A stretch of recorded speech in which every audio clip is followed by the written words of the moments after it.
Hi everyone, Margaret Manning here with 60andMe.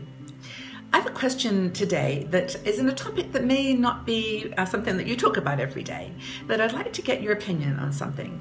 We all in our 60s think about our death, and we are, in most cases, pretty confident that we know what we want to do, what kind of a funeral we want, what kind of, maybe even to the music or the poem that we want to be read.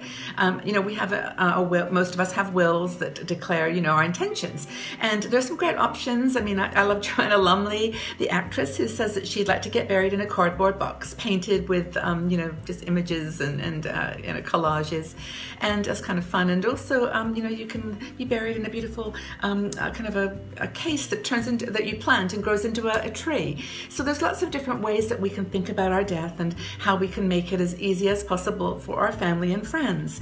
That honestly is the #1 concern of a lot of women in their 60s, to make it, an easy transition for their family as well. It's difficult.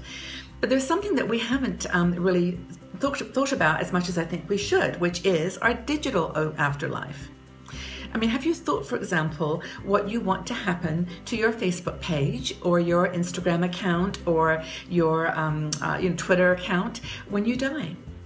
There seems to be right now no industry standard. There's not one plan. So for example, Facebook, someone has to, of course, tell them that you have died, and then you have a choice whether to shut the account or to have a memorial page set up. Now, this may not be something that you want. So if not, you should really have a conversation about this with your family. There are actually a couple of really interesting organizations that are setting up ways to meet now and talk and put together some templates for discussion. So, there are people thinking about this in a more serious way. Another thing to consider is email accounts.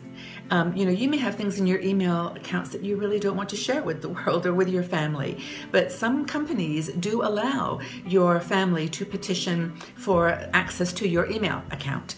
And of course, in some cases, that's necessary to get information that would be useful for your will. But in other cases, you may not want them to see some of your emails, and that's your prerogative. So, I guess the question today is, have you thought about your digital afterlife?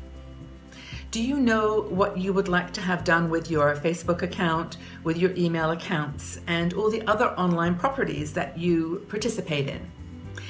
Also, maybe there's something that you want to say. Maybe that last statement on Facebook is something you'd like to have control over. I know this all sounds a little bit unusual, and I would say morbid, because it is part of life, and women in their 60s are, and if anything, very brave and courageous women who know what they want from their lives and from their deaths. So I think it's important that we raise the issue. So, question: what do you plan to do with your digital assets? Your Facebook account, your email, your Twitter account? What would you like your family to do? What are your plans? Okay, leave your comments in the section below. I'd love to hear what everyone's got to say about this topic. I don't think it's something we think about often, so let's get it out there and have a conversation. Okay, thanks so much, everyone.